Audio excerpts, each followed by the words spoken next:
David Lloyd is being sued by David Lloyd. The gyms that he started are now turning against them, and this is a legal mess. Hello, it's the real David Lloyd. The reason I'm on is because David Lloyd Leisure, the company I started in 1982, is suing me for passing off as them. Back in 1982, David Lloyd founded David Lloyd Leisure, opening his first health and rackets club in West London. He pioneered the premium family-orientated fitness model with monthly memberships shifting from one-time fees. Tennis courts, pools and social spaces was his idea. Many don't know that David was forced to play tennis as a younger lad because his dad was a tennis nut. The pressure to play tennis as a young lad wasn't something he enjoyed, but it's something that got him to where he is today. When David was traveling, he saw loads of amazing indoor tennis centres, but was fast to realise this just wasn't something that we had in the UK. This got the cogs turning in his head, and that's when he began the David Lloyd Leisure Centres. At the beginning, he ran everything. He cleaned the toilets, he cleaned the changing rooms, he served behind the bar, he cooked the food, he worked behind the reception. But as the business began to grow, he realised he had to start to delegate, and that was something he found extremely tough, trying to let go of the beauty that he built. The smartest move David made was partnering up with local councils, telling them that if he could have the best ground within the best cities, he could let school children go and enjoy his club. The councils lapped this up. They loved the idea, and they offered him the 6 best sites within London. After years of success and from growing this business from the ground up, in 2017, he sold David Lloyd for £925 million. He credits his success to working within the reception and behind the bar, and understanding exactly what the people at his clubs wanted. He believes this is what gave him the skills to build this business to the level it was. In 1995, Lloyd sold the chain and 18 clubs to Whitebread PLC for around 182 to 200 million. He signed a 1993 name deed allowing limited personal use of his name for non-sport/tennis activities, but this expired in 2018. He briefly stayed on as a chairman but stepped away fully afterwards. So the company that bought it off him, Whitebread, sold David Lloyd in 2007. They sold David Lloyd Leisure to London and Regional Properties and Partners for 925 million. They made a tidy profit even with inflation, and in 2013, London and Regional Properties sold it again to a private equity, TDR Capital, for 750 million, so they took a loss. The chain then expanded aggressively from 90 to 134 clubs across the UK. They added paddle, pitbull courts and nearly doubled membership to over 810,000 and grew revenue significantly despite the pandemic and challenges and accumulated losses. 600 million pre-tax in 2024. Between 2017 up until now, TDR were then exploring full sales multiple times for 1.8 to 2.3 billion, failed to attract suitable buyers amid the market conditions. In September 2025, TDR executed a continuation vehicle deal, effectively selling the stake from TDR Fund, TDR Capital, to another, TDR Capital Titan, backed by existing new investors. This rolled over ownership valued around 2 billion including debt, rather than a true external sale. David Lloyd, the UK's most premium gym chain, couldn't find a buyer, so its private equity owners had to sell it to itself. My name's Hugh, and this is the gist on David Lloyd. David Lloyd's private equity owner, TDR Capital, wanted an exit valuation of £2.2 to £2.5 billion. The market didn't bite. So instead of selling, they rolled it into a new fund, bringing in fresh investor money to hold it longer. This is called a continuation vehicle, but it's basically private equity for, we can't sell this at the price we want yet. This shows how the investment cycle is changing. During the low interest era, premium consumer brands looked unstoppable. Now, investors want predictable returns and not glossy growth decks. David Lloyd and other companies like it aren't flops, but they've gone from growth rockets to operational assets. That's the real shift. Private equity isn't levering up prestige anymore, it's learning to run it. And this is a sign, I think, for mid-market private equity. The era of buy lifestyle brand, expand, exit at a higher multiple has stalled. These premium brands haven't died, they just have to justify their existence with real cash flow into the business rather than growth metrics. And honestly, it might be better for businesses and customers alike. So that's the gist on David Lloyd. Allowing continued growth, and the chain reported its first pre-tax profit in over a decade, of 32 million.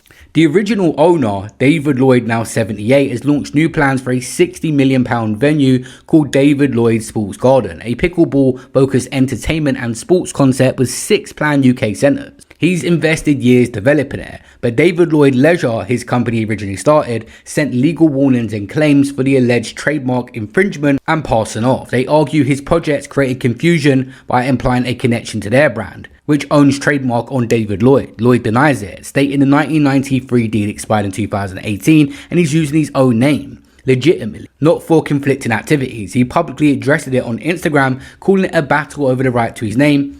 after founding the original business. The dispute escalated to IP claims filed in London courts with no resolution as of right now. Lloyd insists he's determined to proceed. If it takes 5 sets, it takes 5 sets. Right now, something very important he's doing is developing his own personal brand on Instagram. He is the original, and it's a good way of getting people behind you to back your new project. This is a disaster for David Lloyd, who've just had their first profit year, and now they got the original guy coming back. And at the end of the day, he is somewhat competition regardless, but the name dispute in court should be interesting. Now, this is the interesting part, because regardless of this court case, we know this guy sold it for 200 million. He has money, but also he has social media on his side in this generation. He's started his own Instagram account where he's getting people behind him by just speaking out about his journey and him not being able to use his own name for his new business. So let's get into this. This is the more interesting part.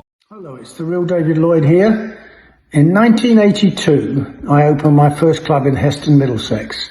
It was a great success. We had everybody from the area coming in. We were open 24 hours a day. It really was an exciting time.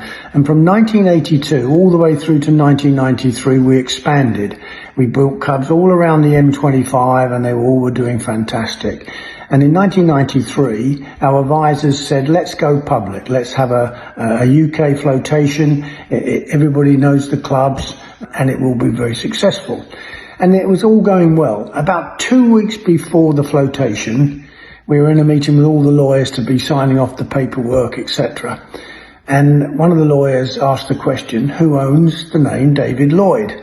Well, I said, I do, because it's my name and I own it. And pandemonium broke out because we were only 2 weeks away from a flotation and the name wasn't owned by the company. So it would have been really impossible to float. So all the lawyers got round a table and we're all friends. We all wanted to make sure that everybody was protected. Everybody had a fair go at the name deed. So we sat down and we concocted a name deed, protecting the company, protecting the shareholders and protecting me when I left. Because obviously I was David Lloyd and I had to be protected. And that's why the name deed in 1993, it was drawn up to protect everybody. And so I didn't do anything with my name for the next 25 years because it was a 25-year name deed. And that ended in 2018. And then I had started in 2018 to design and dream about this new project, which I called Adrenaline World. It was actually going to be called David Lloyd's Adrenaline World. That name has now changed, and it was David Lloyd Sports Gardens. So yeah, just quickly, he is opening up his own sports garden gyms right now. I see why David Lloyd Gym are concerned, and I see why David Lloyd himself is concerned. He had an idea that worked. But once you've sold it, should you just move on or rebrand and do something else with that name? At the end of the day, it is his name. And that's when I got a letter, December last year, saying that I was breaching the trademarks and I was also passing off. Passing off is not possible because I am David Lloyd and I don't want to be David Lloyd Leisure. Now the trademark is a different thing and I didn't know until I read the legal claim that they had trademarked my name in 1997. I left in 1996 and so no one asked me about trademarking my name. And when I left, they weren't allowed, in my opinion, allowed to trademark my name. And after I left, I was allowed to, that's what the name deed meant, that I could do things myself. And so that's what I didn't know. And that's what they're saying I did wrong. I'm breaching their trademark. Well, I didn't know they had the trademark because they don't have to tell me. Well, they should have told me. They should have asked me, but they didn't. And I don't think that's correct. I think it was done in bad faith. Because I wouldn't have allowed them, because obviously I'd left or was leaving and I wanted to be able to use my name. And by the way, just to make sure everyone knows, when the name deed was done all the way back in 1993, I gave the name or sold the name to the company for £1. I had not received anything else from my name, no royalties, no nothing.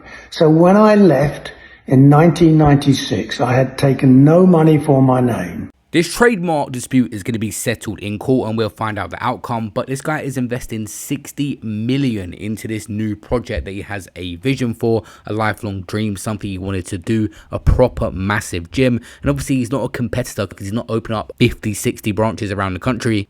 And there is a lot of money going into this project and he wants to leave a legacy. And I believed, because of the name deed, that I could do things.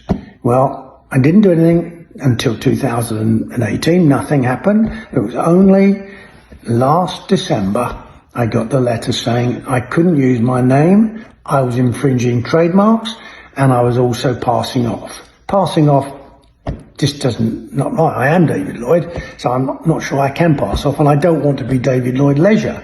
Now, the infringement of the trademark, I didn't know there was a trademark. They didn't have my permission to trademark my name.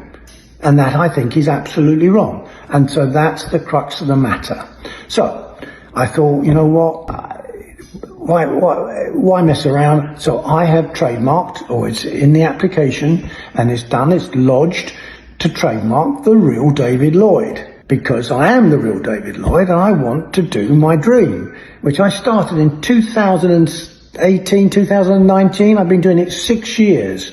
It's fantastic, this Sports Gardens. It's got everything in it. It doesn't compete with David Lloyd Leisure. It doesn't have a high membership fee. It's pay as you play. It's things that they don't have. I'm not competing and I'm not passing off. Now, the trademark's a different thing. I didn't know they had done it. I believe that wasn't correct. It was done in bad faith, and that's the whole point. That's why I have registered, and hopefully it will go through, the real David Lloyd. Because it's been a dream for the last 6 years. I've put it together by myself. It's my money, it's my shareholders' money, and it's ready to go. And we've got the sites in the UK, and suddenly I get this injunction. It's very sad, and I can't believe it, because for 25 years I obeyed the name deed. Now I'm trying to do something, they're trying to stop me. And I think it's wrong. And so that's what's happening. I wanted to tell you the story of it. I'm not going to give in. I love 5-set matches, and if it takes 5 sets, it will take 5 sets. I'm going to make my dream happen, and if it's the real David Lloyd, that's what it will be. So please look at the website, davidlloydssportsgardens.com, and you'll see what we're doing. So that's the reason the lawsuit is there, and I'm very sad, very sad. I want them to carry on David Lloyd Leisure. I want them to expand, but I don't think it's right and fair to try and stop me doing something that not in competition at all, none. And I am the real David Lloyd. My picture's on the door, and so that's the story. See you later. Bye. Like my other topics, with this one, I'm going to have to keep you guys posted. Let's see if he can carry out his dream. I'm not sure how much money they put into an average David Lloyd gym, but this project he is doing has £60 million put into it. The gym looks absolutely ridiculous. I mean, worst case, he has to just change the name of it.